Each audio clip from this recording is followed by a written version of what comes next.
वादा करके आए थे, फिर भूल गए हैं।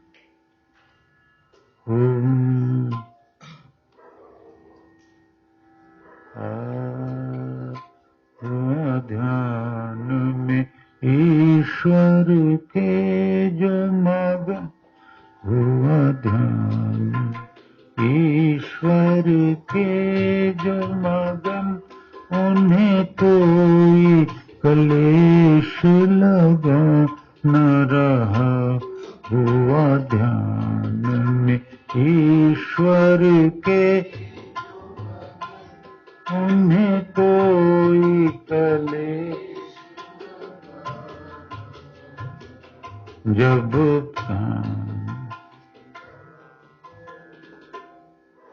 पिया जब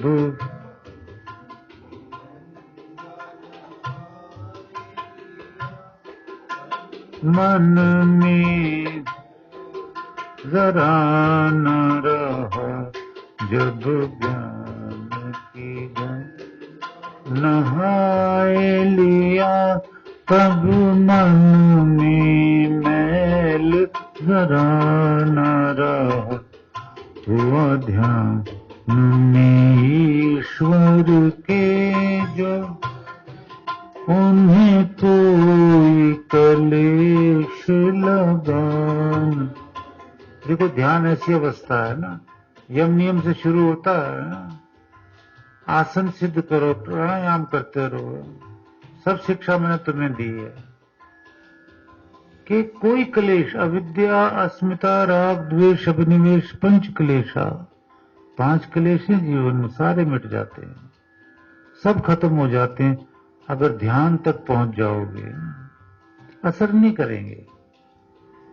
आदि भौतिक, आध्यात्मिक, आदि दैविक, ये भी 3 दुख हैं, त्रिविध दुखा, इनका भी नाश हो जाता है, इनकी भी अत्यंत निवृत्ति हो जाती है ध्यान में, है ना।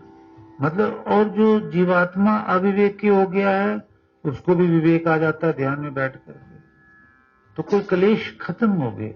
अविद्या सबसे बड़ा क्लेश है कि इंसान जड़ की पूजा करता है, वो प्रकृति की खोज कर रहा है, वो प्रकृति के बने पदार्थों में फंसा हुआ, सबसे बड़ी अविद्या है ये।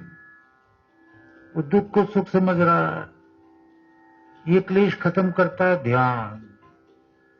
हर एक क्लेश खत्म कर। अविद्या फिर अस्मिता है कि उसको ये पता नहीं कि देखने वाली शक्ति क्या है। वो कहता आंख देखती है, नहीं, आंख नहीं देखती, जीवात्मा देखती है। आंख के जरिए, आंख तो जड़ है, ये देख नहीं सकती। मतलब वो अविद्या, अस्मिता का क्लेश है उसको। राग द्वेष, सुखानु सही राग, एक पदार्थों का, भोग पदार्थों का भोग भोगता है, वो बार बार करता है, यही भोग भोगता रहूं, यही भोग भोगता रहूं, पैसे ही करता रहूं, विषय के कार्य करता रहूं, घूमता ही रहूं, देर तक सोता ही रहूं, पता नहीं कितने भोग पदार्थ हैं। तो उनका बार बार सुख लेने का नाम राग है, राग में फंसा हुआ है। जैसे एक बार रसगुल्ला खाया, अच्छा लगा तो बार बार वही खाऊं, बार बार वही। ऐसे कितने भोग पदार्थ है, भोगता ही रहूं मैं, और मर जाता है भोग भोग के, शरीर जीर्ण हो जाता है। अविद्या, अस्मिता, राग, द्वेष, दुखानुसी द्वेष, जिसको देख के दुख होता है, जलन सड़न हो जाती है कि वो मेरे सामने आ गया, ये हो गया, वो द्वेष है। किसी से राग भी मत करो, किसी से द्वेष भी मत करो। और अभिनिवेश तो मौत है, हर किसी पे आती है। विदुषो अपि रूढ़ अभिनिवेश, वो तो हर किसी पे मौत आती है, नहीं आनी चाहिए। मौत को जीतो। तुम्हें विदित्वाति मृत्यु मेति, हे प्रभु तेरे को जान करके मृत्यु को जीता जाता है।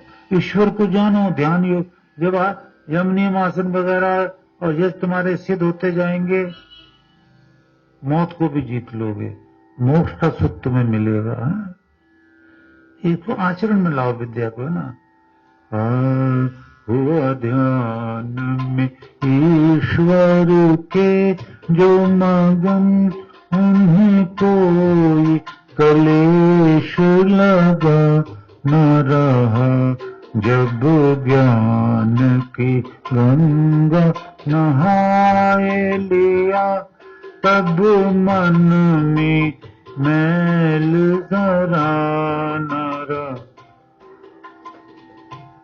परमात्मा को जब आत्मा में, परमात्मा को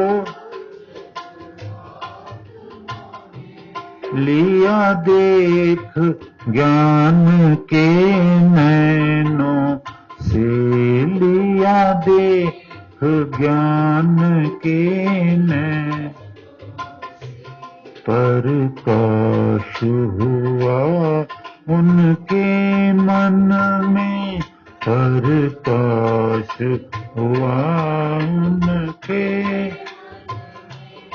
और कोई भी भेद छिपा न रहा। प्रकाश हुआ उनके मन में, और कोई भी भेद छिपा न रहा। हुआ ध्यान में ईश्वर के जो, उन्हें कोई भी। तो देखो परमात्मा को अब आत्मा में है ना, वो अस्य आत्मा शरीरम। जीवात्मा शतपथ ब्राह्मण का ऋषि बोल रहे हैं अपना अनुभव कि जीवात्मा मानो ईश्वर का शरीर है नहीं मानो, क्योंकि यही प्रकट होता है, ये यही प्रकट होता है।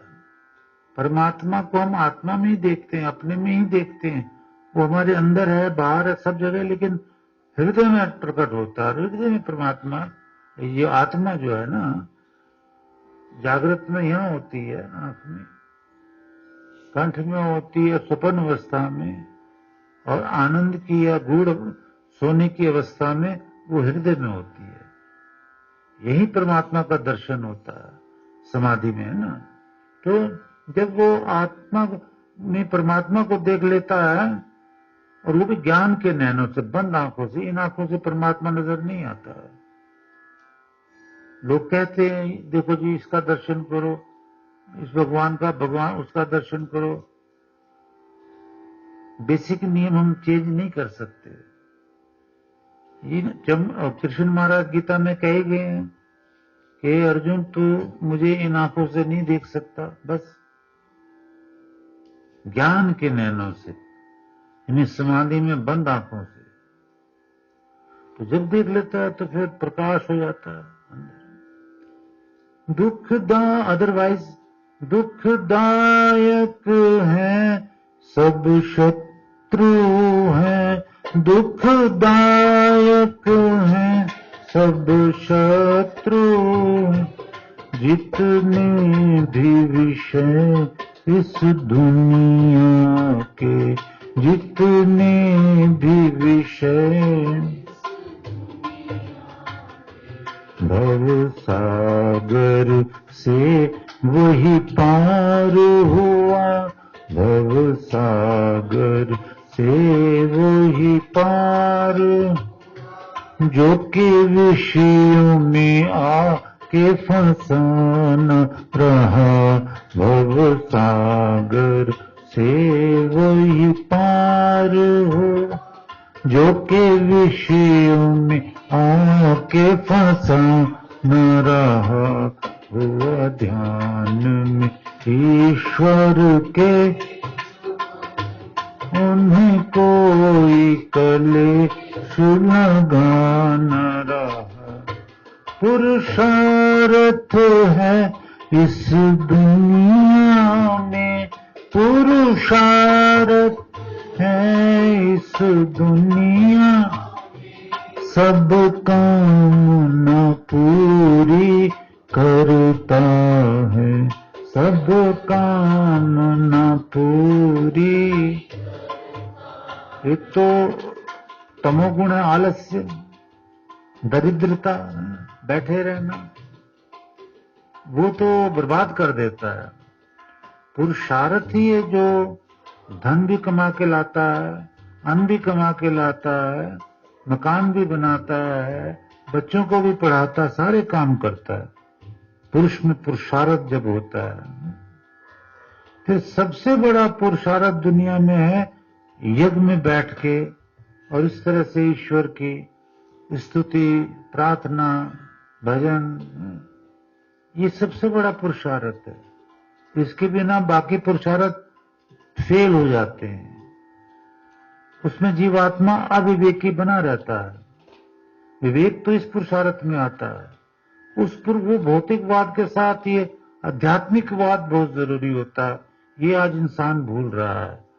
पुरुषार्थ है इस दुनिया में, पुरुषार्थ है दुनिया में, सब कामना पूरी करता, सब कामना।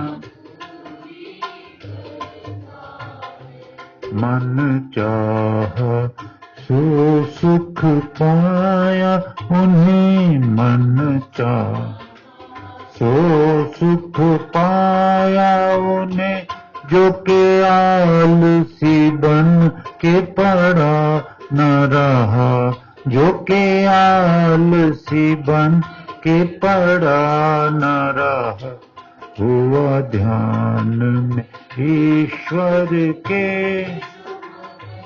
उन्हें कोई कलेश लगा न रहा, हुआ ध्यान में ईश्वर के जो मगन, उन्हें कोई कलेश